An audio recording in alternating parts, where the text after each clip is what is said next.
September पासून महाराष्ट्रामध्ये अतिवृष्टीचं संकट हे सगळ्यांनी अनुभवलेलं आहे।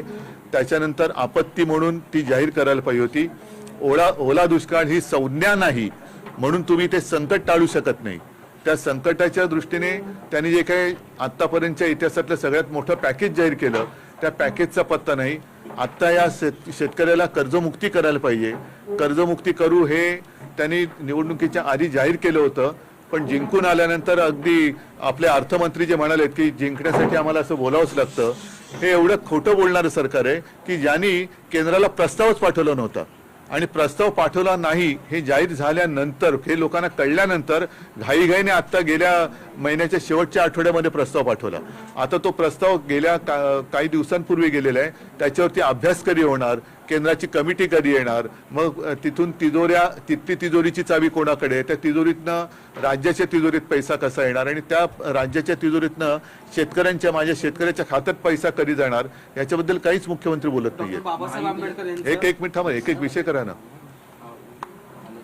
उद्धवजी पदावरून सध्या महायुतीमध्ये रस्सीखेच पाहायला मिळत आहेत। भाजप म्हणतात आमचाच महापौर बसेल आणि हे देखील वक्तव्य येत आहेत की भाजप सोडून इतरही जे पक्ष आहेत युतीमध्ये त्यांना देवेंद्र फडणवीस चालवत आहेत।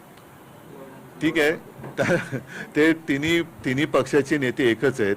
महायुती म्हणून जे काय ते नावाला त्यांची नावं आणि निशाणे वेगळ्या जरी असल्या तरी त्या त्यांच्या सगळ्या बी टीम आहेत आणि मी तर असं म्हणेन की त्यांचा मालिक एक आहे। नाही उद्धवजी, पण तुमच्या पक्षात जसे प्रवेश होत आहेत तसे महायुतीतही प्रवेश होत आहेत। प्रवेशांवरून नाराजी नाट्य दिसते, कारण एकमेकांचेच प्रवेश घेतले जात आहेत आणि आता मी जो मागे एक शब्द वापरला होता अॅनाकोंडा, त्याचा अनुभव त्यांच्या महायुतीतल्या त्यांच्या मित्रपक्षाने यायला लागलेला आहे की ते त्या दोन्ही पक्षाने गिळल्याशिवाय हा अॅनाकोंडा आता थांबणार नाही। मराठी माणसाला घर नाकारलंय, साकार प्रकरणाला त्यांच्यावरती गुन्हा दाखल केला पाहिजे। ज्यांनी घर नाकारले आणि शाकाहाराची अट जे घालत असतील त्यांना गुन्हा दाखल करून त्यांना इथून मला वाटतं तडीपार केलं पाहिजे। तो कोणी असो, कोणाच्याही खाण्यावरनं किंवा मराठी आहे म्हणून घर नाकारणार असाल तर मग मात्र हा जातीय आणि भाषिक वाद जो फैलावतोय त्याला तुरुंगात टाकलं पाहिजे, कोणी असो तो। उद्धवजी, मध्यंतरी तुमची काँग्रेसचे नेते दिग्विजय सिंह यांनी भेट घेतली आता 2 दिवसापूर्वी आणि 14 तारखेला इंडिया अलायन्सचा काही मोर्चा आहे, तर या मोर्चाचं काही आमंत्रण तुम्हाला आहे का? तुम्ही बघा, एक सांगतो, दिग्विजय सिंह हे जेव्हा मुख्यमंत्री होते तेव्हापासून आमची ओळख आहे।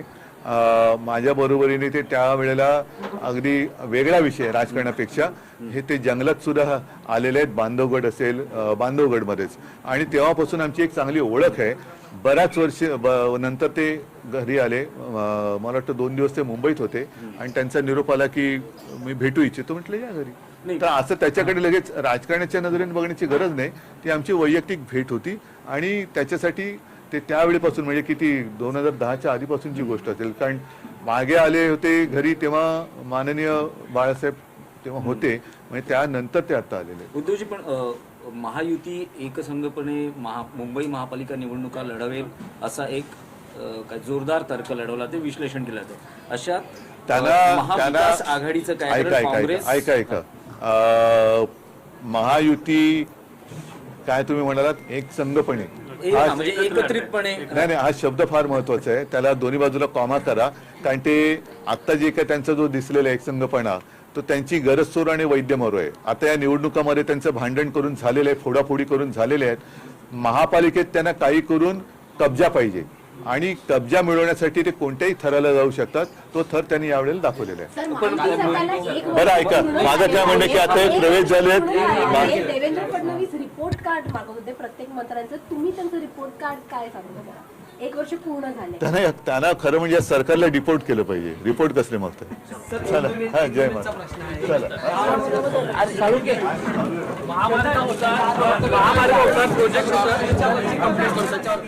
होईल। आता त्यांनी माननीय हिंदू हृदय सम्राटांच्या स्मारकाबद्दल सुद्धा गेले काही महिने ट्रस्टच नव्हता अस्तित्वात, तो ट्रस्ट आता गेल्या महिन्यात त्यांनी पुनर्गठित केलेलं आहे। त्याच्यामुळे हे जे काही दप्तर दिरंगाई आहे त्याच्यामुळे हे थोडे उशीर होत असतील। तसंच मला वाटतं महामानव बाबासाहेब आंबेडकरांच्या स्मारकाला सुद्धा कारण काय हे त्यांनी सांगायला पाहिजे, पण जे काय स्मारक होईल ते अप्रतिम झालं पाहिजे, अद्वितीय झालं पाहिजे अशी सगळ्यांची मागणी आहे. Thank you sir. देश विदेशातील प्रत्येक घडामोडींचे लाईव्ह अपडेट मिळवण्यासाठी आता साम टीव्हीच्या सर्व सोशल मीडिया प्लॅटफॉर्मला लाईक, फॉलो आणि सबस्क्राईब करा. तसंच सर्व नोटिफिकेशनसाठी बेल आयकॉन प्रेस करायला विसरू नका.